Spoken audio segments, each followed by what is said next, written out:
Multi-stage refrigeration systems are similar to single-stage refrigeration systems in that they still have a condenser, an expansion valve, an evaporator, and a compressor.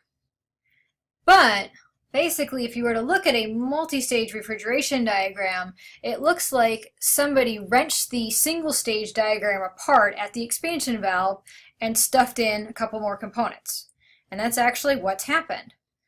So when we come out of the condenser, the liquid, instead of going straight into an expansion valve, goes into a flash tank. And this is because when we drop the pressure going from the condenser to the evaporator, some of that liquid will evaporate because the pressure is lower. It's not a lot, but still there's vapor in there that cannot contribute to the amount of cooling the refrigeration system can provide. It's already in the vapor state, so the amount of energy it would have taken to turn the liquid into the vapor, we don't have that anymore because it's already vapor. So we don't want to send that vapor through the evaporator. What we do is use the flash tank to knock out the vapor and send it through a secondary, smaller compressor back into the condenser to get turned into liquid so it can actually participate in the evaporation process.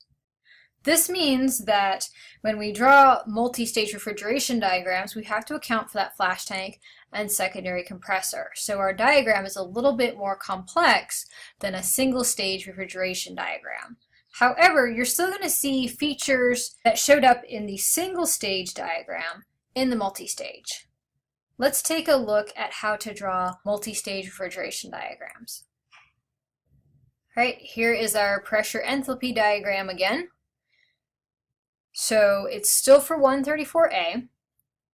And if we look here, we have the diagram from the single stage refrigeration diagram video still on this chart. So it's the exact same diagram. And the reason I left it on there is because our system is the same, except now we have this flash tank at 350 kilopascals. So what I'm going to do is break this diagram into pieces and show you how we incorporate that flash tank into our refrigeration diagram. Our condenser stays the same. It's still at 500 kilopascals. We still do not have subcool, so it's going to go out to the saturated liquid line and stop. Likewise, the right side of our evaporator line is going to stay the same because we still have those 5 degrees of superheat, and that means our compressor is going to be unchanged. But this compressor will turn into the primary compressor in multi-stage. We're going to have a secondary compressor that shows up after the flash tank. What is going to change is this expansion valve and the left side of our evaporator. So what I'm going to do to show the differences is I'm going to take out all the lines that are going to change and I'm going to redraw them in a different color. So let's get rid of that expansion valve because it doesn't look like that anymore. We do have a line going down from the end of the condenser down to 350 kilopascals. So right there. The reason the line stops there is because that's where our flash tank is. What our flash tank does is it separates liquid and vapor, but it doesn't do anything else to them. It just separates. So you can think about the liquid and vapor as different marbles. So the liquid marbles roll towards the saturated liquid line. The vapor marbles roll towards the saturated vapor line. They never go beyond those lines. There is never subcool and there is never superheat in the flash tank. It's not possible. The flash tank is just a separator. And if you're thinking, well, can't you kind of rig it so it causes one or the other? Potentially, yes, but then you would either have subcool and you wouldn't make it all the way to saturated vapor, or you'd have superheat and you wouldn't make it all the way to saturated liquid. And that's not what we want the flash tank to do. We want the flash tank to just separate out the vapor and liquid. That's its purpose. So we're going to stop at the saturation lines. Here is the flash tank line. Okay, so again, we stop at saturated liquid, we stop at saturated vapor. Now that we have the flash tank line in place, we can draw the secondary compressor. The secondary compressor, just like the primary compressor, follows those constant entropy lines up and to the right. And if you're thinking, well, that saturated vapor line looks like it's pretty close to this line right here, which is a constant entropy line.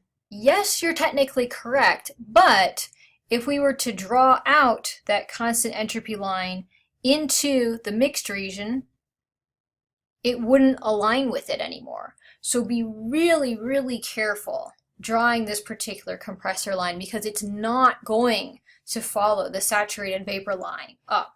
It's going to stay between the constant entropy lines. And so it's going to look like this. Okay, notice how we can see that saturated vapor line right here. This compressor line is not lying right over the top of it. So be very, very, very careful when you're drawing your compressor lines, and make sure you're staying in the right place on your diagram. We have just a few more lines to go before we're done. We have to put the expansion valve back in. Where that line is right at the end of the liquid part of the flash tank, and just like before, we're going to drop it down to the evaporator line. We'll take the evaporator line and we're going to reconnect it with the flash tank, and now we're done. That's our multi-stage. So you can see there's a little jog right here on the left side. Instead of having a nice straight line for the left edge of our trapezoid, because of the flash tank right here, this is the separation point for the flash tank. And by the way, if you are ever told that there is some percent vapor in the flash tank, that actually gives you the end of your flash tank line, if you know the flash tank pressure or temperature.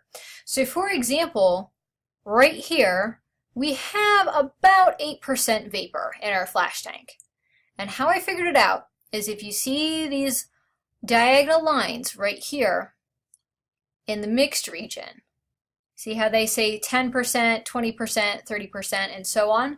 That's the percent vapor. So if I was told, without any information about the condenser, you have a flash tank running at 350 kilopascals and 8% vapor in the flash tank, I would say, aha, I know my horizontal line is on the 350 kilopascal line, and I know my vertical line from the condenser into the flash tank must start right here, because that's the 8% vapor point. So that's just a little hint about solving certain multi-stage refrigeration problems.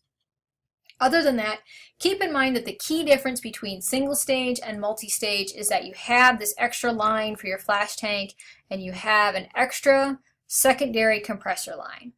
Other than that, you still have the main components of your refrigeration diagram, and they are drawn just like they are in single stage.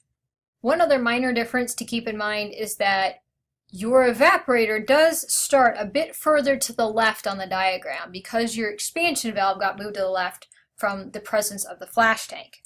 So just keep those things in mind, that your expansion valve move over to the left, you have a flash tank line to take care of, and you have a secondary compressor to take care of, and you should be all set for drawing multi-stage refrigeration diagrams and completing any refrigeration equations you need from these diagrams.